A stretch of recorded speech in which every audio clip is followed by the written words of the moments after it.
untuk membangun daerah kita masing-masing.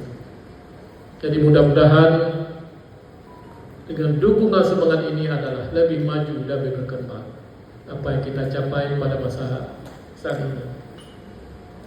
Bukan saja di pemerintah, tapi segenap unsur Forkopimda yang mewujudkan Aceh lebih maju